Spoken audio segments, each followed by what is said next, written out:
It's been a very interesting few months. So we had a really busy English summer, lots and lots of crop, very sort of peaky crop production, which made it quite exciting at times, but we had great support from our customers to move a lot of products when we had these peaks. We've gone into a really strange winter and obviously lots of cold weather on the continent, which is making it difficult, coupled with all of the concerns around Brexit and labour difficulties. But we're just still in huge growth, and it's an industry with great potential. So I'm just thrilled to be part of it.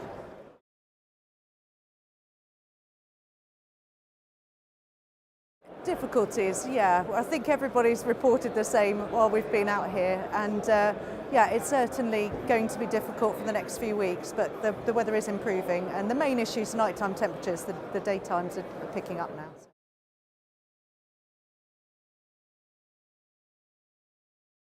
So the British soft fruit industry has campaigned since the very beginning. I think they were quick off the mark in trying to explain to government how many seasonal workers we need.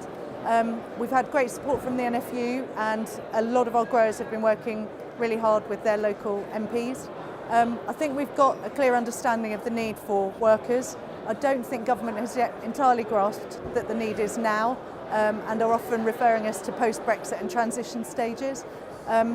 Growers are having real problems now with recruitment. We know that growers last year had early departures, and several had about 10 or 15% not turn up at all. I think the government is listening. We're fortunate that they're listening. I think the British Summer Fruit body did a really good job supporting industry. But I think we're just going to have to keep banging the drum, and it obviously gets embroiled in all sorts of other political conversations and makes it hard to really sort of cut through sometimes.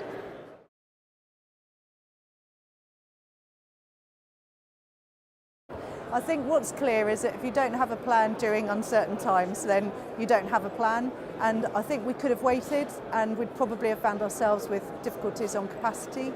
The growth in the marketplace is so significant, and the growth with our growers both in the UK and our grower partners overseas is such that we would have probably missed out if we'd waited.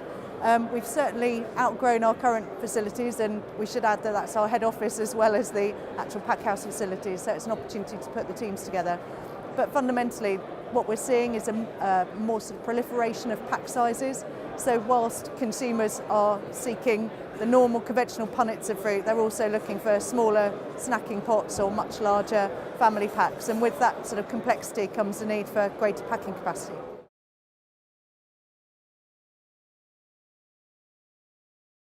I've never found it to be an issue, and actually coming to somewhere like Fruit Logistica, you realise just how many very senior females are involved in the industry that perhaps you don't necessarily see out and about. So I've never found it to be a barrier in my career, and certainly you can take people like Judith Batchelor, Caroline Keeling. There are some very sort of senior ladies in the produce industry who I respect and admire and look up to.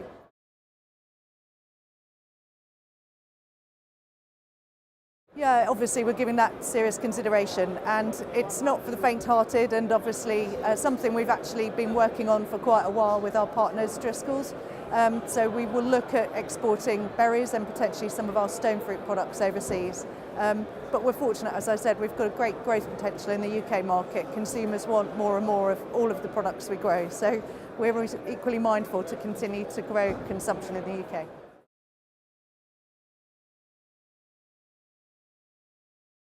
I think it's easy to look at certain markets and sort of observe behaviour towards Asia, and certainly there seems to be a good pull for products of sort of premium quality, and that's tending to be where soft fruit operates. But we've actually got really good relationships in Europe, and so we're just really looking to get a sustainable future for our grower owners, and if that means exporting to Europe to complement their own indigenous production, we'll do that, but equally we really want to grow consumption in the UK.